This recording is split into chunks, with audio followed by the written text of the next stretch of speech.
Hey, what's up, everybody? SGZ here. Yeah, I know it's been a long time since I made a video, but it's been so hectic.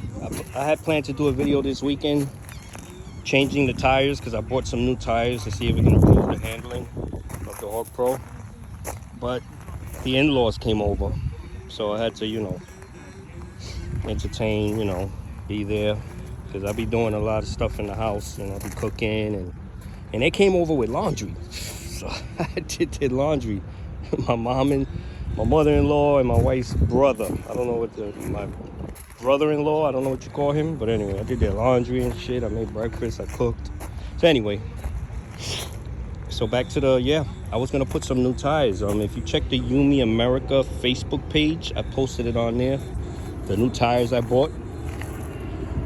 I ordered them on eBay from China. It took about like 3 weeks to come. Hold on.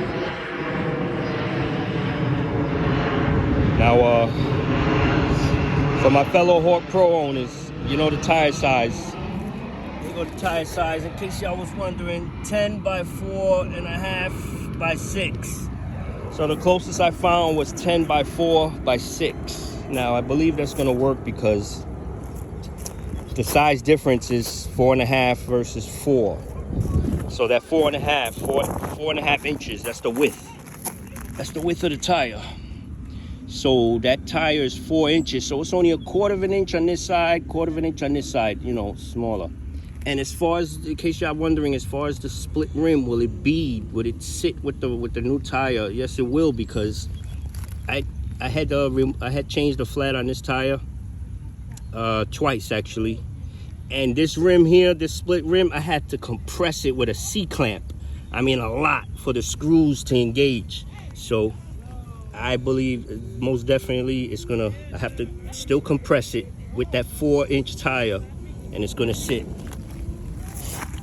So yeah, that's coming up probably next weekend. Now, maybe I'll shoot vid, but if not vid, most definitely I'll take pics of, before, during, and after of me changing both. And then I'm gonna take it on a ride, see how it rides.